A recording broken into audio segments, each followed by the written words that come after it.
Lors des précédents podcasts, j'évoquais cette époque si extraordinaire qu'est l'ère du Verseau, la spiritualité, quand l'humanité s'éveille vers une conscience élargie.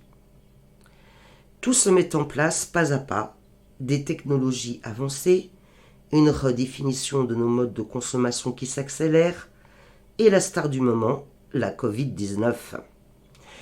Mais en quoi ce virus pourrait être participatif à l'évolution de nos consciences ? Eh bien, ce virus détient un pouvoir de taille, la peur, à tel point qu'à lui tout seul, il a mis la planète en mode d'immobilisation quasi totale. La psychose généralisée a produit son effet.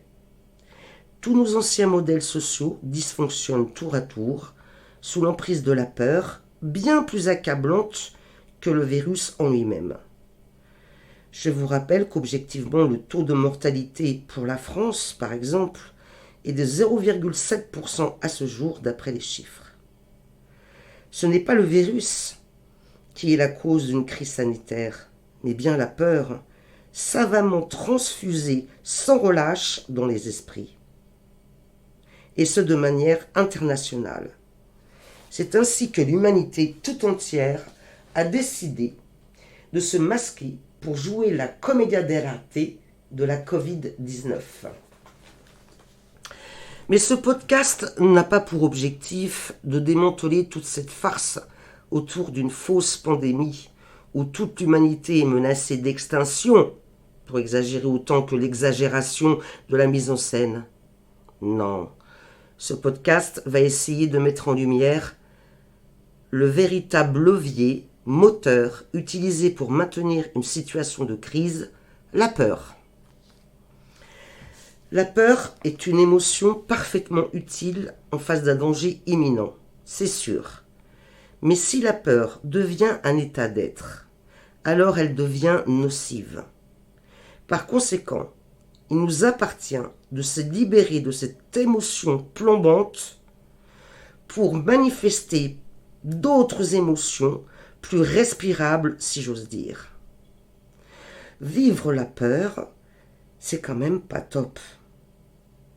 La peur supprime toutes les bonnes émotions, comme la joie, l'enthousiasme, la réjouissance, l'empathie, et toutes ces émotions qui se déclinent autour de l'essentiel, l'amour, donc la paix. Mais voilà, l'humanité tout entière écrit sa commedia dell'arte en simultané et en 3D. L'horrible pandémie qui menace l'humanité.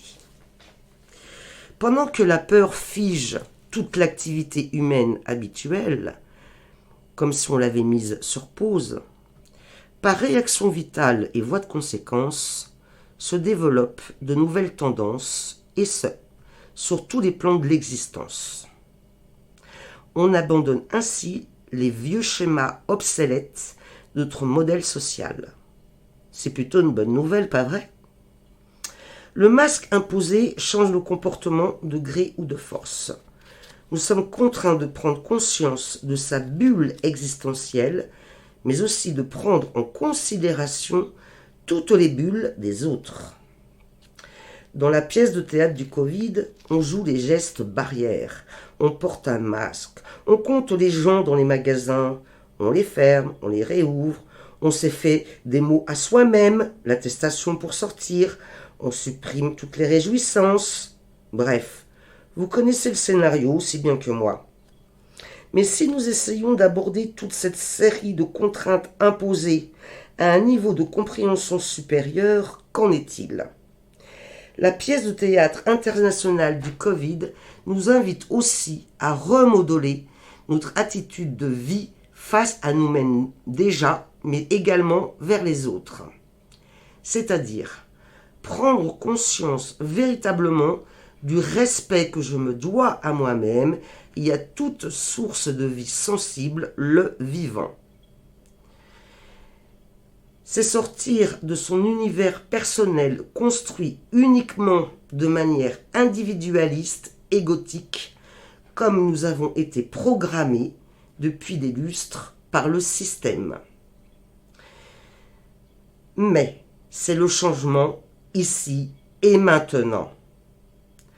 Toutes ces restrictions nous amènent aussi à une transformation de mode de pensée et toutes nos croyances. Comment ? Par exemple, le confinement a un aspect positif. Lequel ?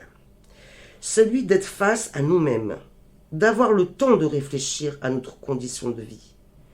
Le confinement nous oblige à sortir de l'agitation habituelle de l'extérieur. Ah, quand la solitude nous renvoie en miroir l'image que l'on a de nous-mêmes, alors on a besoin naturellement de s'introspecter et de réfléchir aux changements véritablement désirés. Qu'est-ce que l'on veut réellement faire de sa vie ? Du coup, quel magnifique cadeau de ce temps d'isolement. Selon moi, voilà déjà quelques raisons objectives pour transformer notre regard et dépasser l'émotion de frustration pour aller vers une meilleure compréhension de nous-mêmes et nous affranchir des temps passés et dépassés. Pour les réfractaires au renouveau, vous conservez votre absolu arbitre de résister. Chacun décide de son rôle dans cette fabuleuse commedia dell'arte. Désormais, on fait le tour du monde avec les différentes mutations du virus. C'est extraordinaire. Le Covid anglais, le Covid brésilien, africain, on voyage. Bref, chacun est invité à choisir son personnage. Pour ça, aucune mesure en vue pour l'instant. Néanmoins, comme nous sommes de toute façon à une époque très particulière, une sorte de carrefour, l'ère du Verseau, nous n'en sommes qu'au début, qu'au commencement. Il faut bien un début à tout, non ? Cette réalité, nous pouvons l'observer au travers de multiples facettes. Quelques exemples. Je pense à toutes ces personnes qui ont subitement décidé un changement total de leur vie, géographique, professionnelle, à la recherche d'une meilleure qualité de vie. Je pense à la chasse au plastique, qui devient une préoccupation factuelle pour les industries. Je pense à cet éveil des consciences sur la maltraitance infligée aux animaux. Je pense à toutes ces révélations publiques des comportements toxiques pour certains de nos congénères, jusque-là considérés, avant d'être démasqués. Je pense à tous ces outils visant le développement personnel et le bien-être qui se démocratisent jusqu'à l'intérieur d'une entreprise. Je pense à cette nouvelle approche scientifique qu'amène la physique quantique. Je pense à l'acceptation plus naturelle des différences telles qu'elles soient. Nous sommes davantage dans une dynamique de pluralité, conscients désormais de la richesse intrinsèque, de toutes les valeurs rajoutées. Je pense, bref, nous pourrions lister d'innombrables progressions des consciences. Amusez-vous, pour votre plus grand plaisir, à compléter la liste, si vous voulez.